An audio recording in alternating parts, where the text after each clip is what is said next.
yang dapat merenggut sehatmu.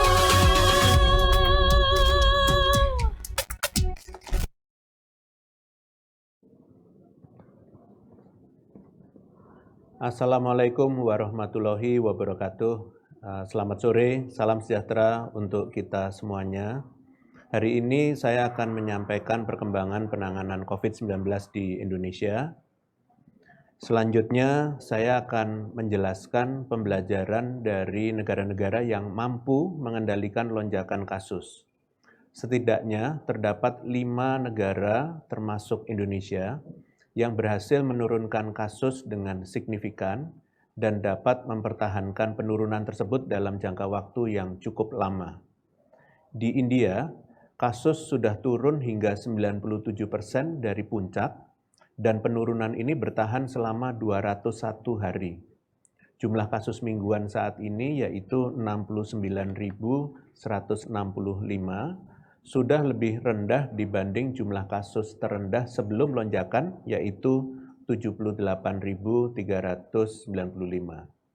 Filipina berhasil menekan kasus hingga 94,3% dari puncak lonjakan dan penurunan sudah bertahan hingga 71 hari. Jumlah kasus mingguan di Filipina saat ini yaitu sebesar 8.342, sudah lebih rendah dibanding dengan titik terendah sebelum puncak sebesar 34.284. Di Iran, terjadi penurunan kasus sebesar 87% dari puncak dengan penurunan yang bertahan selama 100 hari terakhir.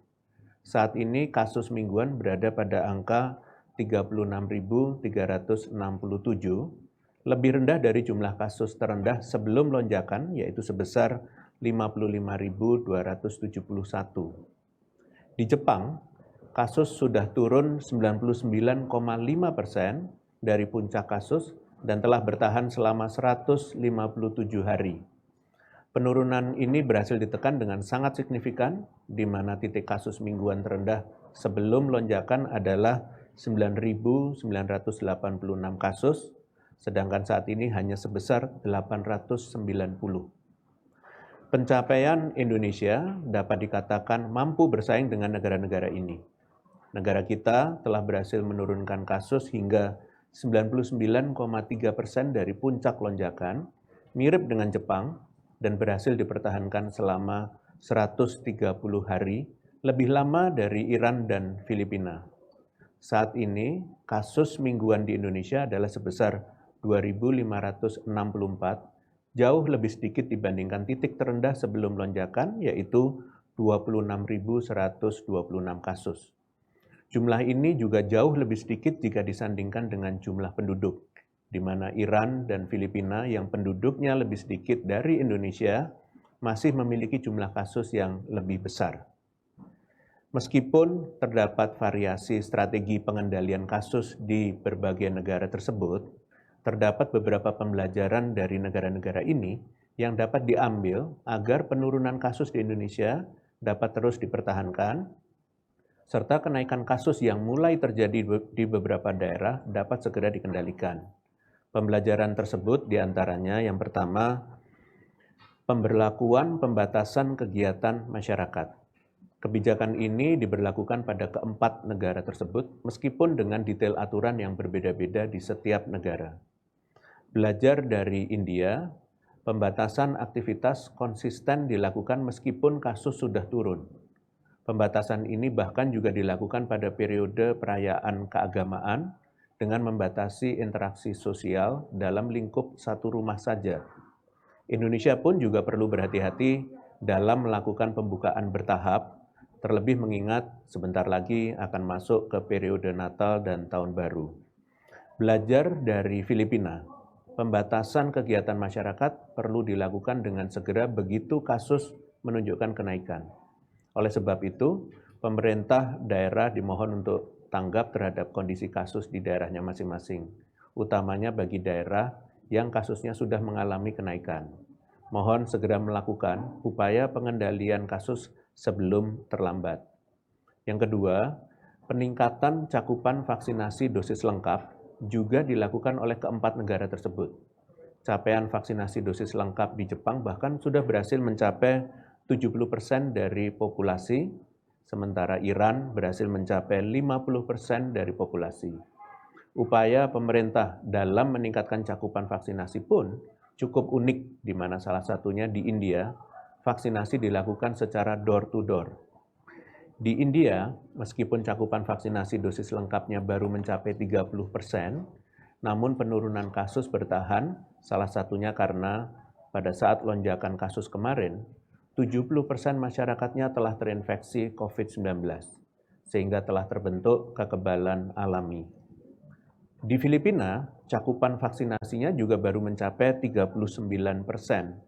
Namun, dengan kebijakan lockdown yang diterapkan selama kurang lebih 20 bulan, maka kasus COVID-19 dapat ditekan dan bertahan dalam waktu lama. Yang ketiga, penerapan disiplin protokol kesehatan. Kebijakan pembatasan kegiatan masyarakat besar dampaknya terhadap kondisi ekonomi. Sedangkan strategi vaksinasi, meskipun menghindarkan kematian dan keparahan gejala, tetap tidak bisa menghindarkan penularan. Oleh sebab itu, disiplin protokol kesehatan adalah cara yang mudah, murah, dan efektif untuk mencegah naiknya kasus, dan harus terus membersamai strategi pengendalian lainnya. Kebijakan ini diberlakukan pada keempat negara, terutama penggunaan masker yang masih menjadi kewajiban. Di Filipina, penerapan protokol kesehatan bahkan disertai dengan sanksi dengan bantuan pengawasan oleh tentara dan polisi. Terakhir, upaya testing dan tracing yang juga terus dimasifkan. Di India, kebijakan testing masif diterapkan termasuk pada orang yang tidak bergejala. Dari pembelajaran di atas, penting bagi Indonesia untuk dapat mengamati penanganan COVID-19 yang berhasil di negara lain. Saat ini dapat dikatakan, Indonesia dapat melakukan kegiatan masyarakat yang kembali normal dengan menerapkan protokol kesehatan. Namun, meskipun sudah menjadi kebijakan, penggunaan masker ini tidak sepenuhnya diawasi dengan baik. Karena nyatanya di beberapa tempat umum seperti terminal dan pasar rakyat masih banyak terjadi pelanggaran. Kepatuhan protokol kesehatan ini harus diterapkan dan diawasi secara serius dengan memastikan terdapat satgas di setiap tempat umum. Karena jika kita lengah, potensi terjadinya kenaikan kasus akan semakin besar. Selain itu, cakupan vaksinasi dosis lengkap di Indonesia juga perlu untuk terus dikejar, mengingat saat ini masih kurang dari 50%. Cakupan dosis lengkap menjadi fokus target capaian kita karena dengan dosis lengkap, masyarakat dapat terlindungi secara maksimal dibandingkan hanya dosis satu saja. Maka dari itu, tidak menutup kemungkinan Indonesia bisa lolos dari ancaman gelombang ketiga pasca periode Nataru nanti jika setidaknya penerapan protokol kesehatan serta cakupan vaksinasi terus ditingkatkan. Ini bukan hal yang mudah, namun dengan gotong royong antara seluruh lapisan masyarakat dan pemerintah, ini bisa saja tercapai. Kunci kesuksesan kita menghadapi periode Nataru nanti ada dua, yaitu yang pertama, kesadaran masyarakat untuk tetap memakai masker dan menjaga jarak, serta tidak menunda-nunda untuk divaksin. Dan yang kedua, keseriusan pemerintah dalam pengawasan protokol kesehatan dan distribusi vaksin pada wilayah-wilayah yang cakupannya masih rendah. Selanjutnya, saya akan memberikan update kebijakan terbaru mengenai pengaturan aktivitas masyarakat di masa pandemi COVID-19 menjelang Nataru.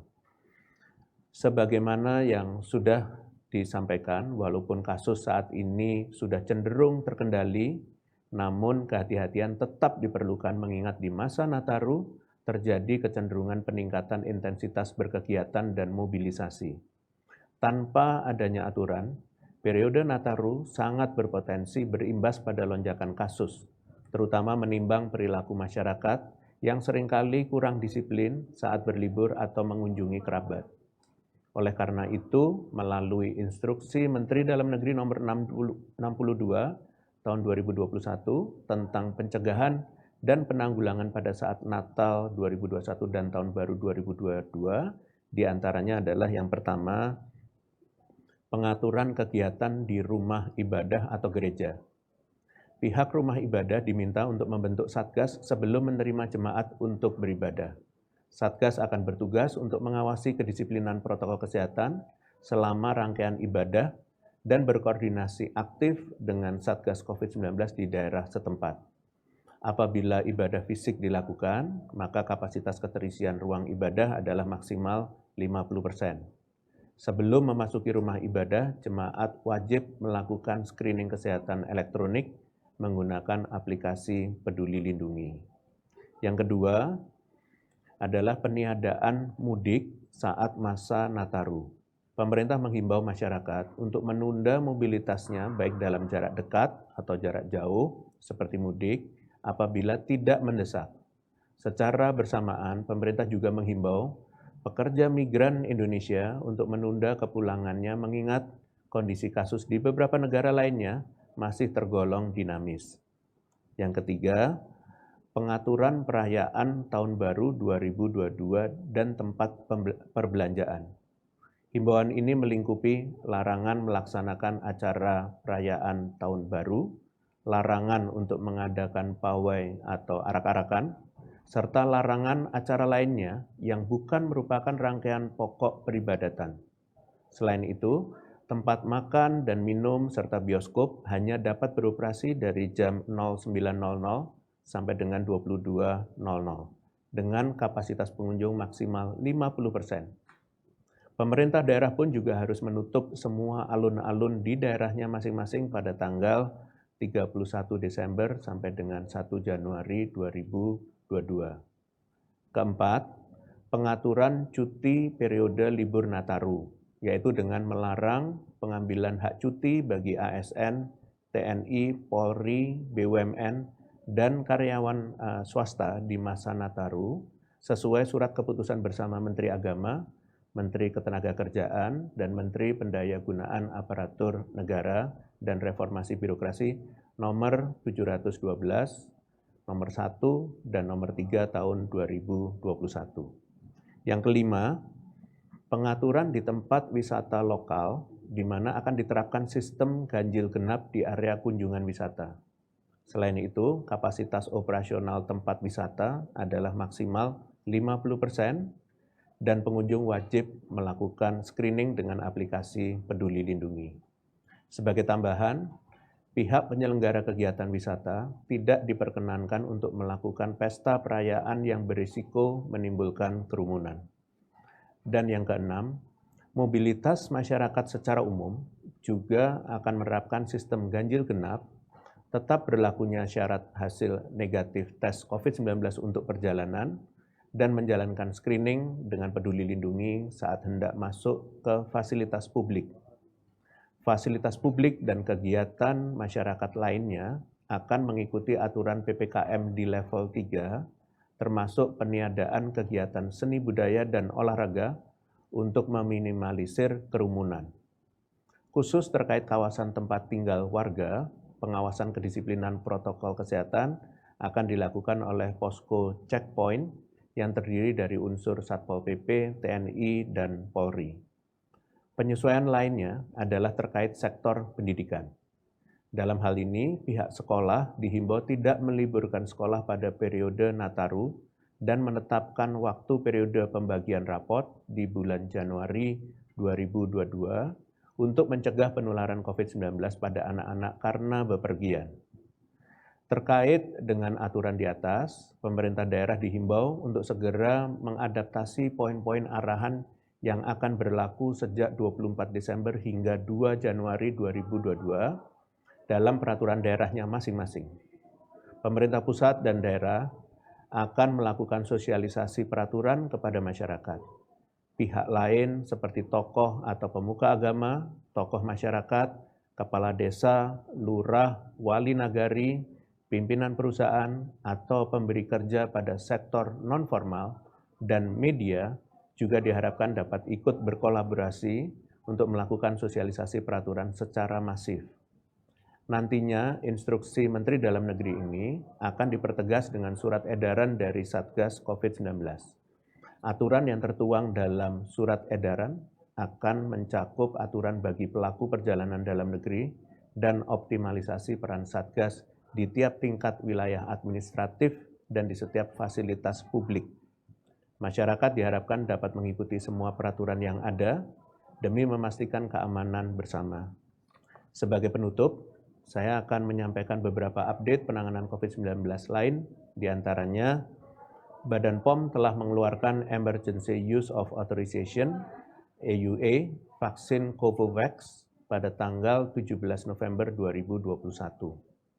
Vaksin COVID-19 ke-11 yang dapat EUA di Indonesia ini diproduksi oleh Serum Institute of India dan akan diperuntukkan untuk masyarakat berusia 18 tahun ke atas. Pemberian vaksinnya dilakukan sebanyak 2 dosis dengan rentang interval dosis pertama dan kedua selama 21 hari. Pemerintah Singapura telah mengizinkan seluruh pelaku perjalanan dari Indonesia untuk masuk ke negaranya dengan skema Vaccinated Travel Lane atau VTL unilateral Singapura, terhitung mulai tanggal 28 November 2021. Dengan skema ini, maka pelaku perjalanan dari Indonesia yang memenuhi kriteria dapat melakukan perjalanan ke Singapura tanpa harus melaksanakan karantina pada saat kedatangan. Terdapat beberapa kriteria dalam kerangka VTL unilateral ini, yaitu vaksinasi penuh menggunakan vaksin yang diakui oleh WHO. Terdapat berbagai vaksin yang telah diakui WHO dan telah diberikan kepada masyarakat Indonesia, yaitu Pfizer, AstraZeneca, Moderna, Sinopharm, dan Sinovac. Yang berikutnya lagi adalah menunjukkan aplikasi Peduli Lindungi bagi WNI, serta menunjukkan hasil negatif tes PCR dalam kurun waktu maksimal 2 hari sebelum keberangkatan, dan telah melakukan booking dan pembayaran tes PCR di Bandara Changi saat tiba, dan memiliki asuransi COVID-19 dengan minimum coverage cakupan berupa $30.000 Singapura untuk short-term visitor. Informasi lebih lanjut dapat diakses di situs resmi, yaitu https://safetravel.ica.gov.sg.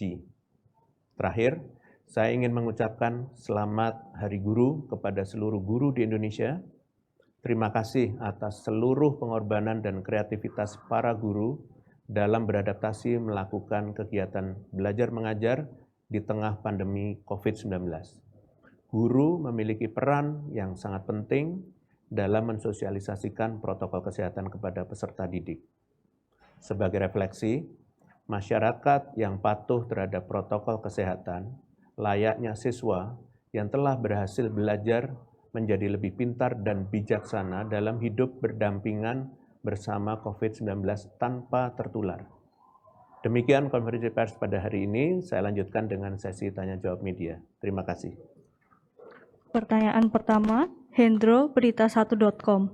Aturan karantina terhadap pelaku perjalanan luar negeri berubah dari waktu ke waktu. Awalnya 14 hari, angka ini disebut sebagai standar. Namun kemudian menjadi 8 hari, lalu ada aturan 5 hari dan terakhir 3 hari. Mengapa jumlah hari karantina bisa berkurang? Apa dasar penentuan jumlah hari tersebut? Baik, terima kasih pada berita1.com. Penyusunan kebijakan pelaku perjalanan yang baik ialah sensitif dan spesifik, tentunya memperhatikan tidak hanya kondisi terkini dari negara kita, namun juga negara asal kedatangan pelaku perjalanan. Hal-hal yang diperhatikan oleh pemerintah dalam menentukan pengaturan screening pelaku perjalanan internasional, termasuk durasi karantina, diantaranya kondisi kasus di asal dan tujuan negara, cakupan vaksinasi, kepadatan arus perjalanan, dan kesiapan sarana dan prasarana protokol kesehatan di negara tujuan. Selama kurang lebih hampir 2 tahun hidup berdampingan dengan pandemi COVID-19, Indonesia sudah banyak belajar, lebih siap secara teknis serta sarana dan prasarana, sehingga menyesuaikan dengan itu, maka pemerintah pun melakukan pengendalian COVID-19 yang adaptif, termasuk penyesuaian durasi karantina dari waktu ke waktu. Terima kasih. Pertanyaan kedua, Aci KBR. Bagaimana pemerintah memastikan aturan PPKM level 3 saat libur Nataru ini efektif menekan mobilitas masyarakat dan mencegah penularan COVID? Bagaimana dari segi pengawasan dan penindakan protokol kesehatannya? Apakah jauh lebih ketat? Terima kasih pada KBR. Setelah disusunnya peraturan penyesuaian kegiatan masyarakat di masa Nataru, perlu adanya tindak lanjut sistem pengawasan peraturan agar tujuan pembuatan regulasi, yaitu menekan lonjakan kasus, dapat tercapai. Untuk itu, pemerintah menyusun sistem pengawasan kegiatan masyarakat dengan optimalisasi kembali Satgas COVID-19 di setiap wilayah administratif, yaitu provinsi, kabupaten kota, kecamatan, desa atau kelurahan, sampai ke tingkat RT dan RW. Selain itu, fasilitas publik yang beroperasi pun wajib membentuk Satgas Prokes 3M. Pada prinsipnya, sistem pengawasan yang dibentuk di semua lini kegiatan masyarakat bertujuan agar menjamin kepatuhan protokol kesehatan dapat terlaksana secara menyeluruh. Terima kasih. Pertanyaan ketiga, Etna, The Associated Press Bureau Jakarta. Menjelang libur Nataru, apa saja yang dilakukan pemerintah untuk menambah laju program vaksinasi nasional agar mencapai target 208 juta, mengingat ada potensi gelombang baru setelah liburan? Terima kasih pada The Associated Press Bureau Jakarta. Saat ini target vaksinasi secara nasional untuk dosis 1 yaitu 60% di bulan November dan 70% di bulan Desember dari target populasi atau dari total 208 juta orang Indonesia yang memenuhi kriteria vaksinasi. Saat ini, stok vaksin terus bertambah untuk mendukung pencapaian target vaksinasi secara nasional. Di bulan Desember nanti, ketersediaan vaksin akan bertambah sekitar 102 juta dosis baik yang berasal dari skema pembelian maupun hibah.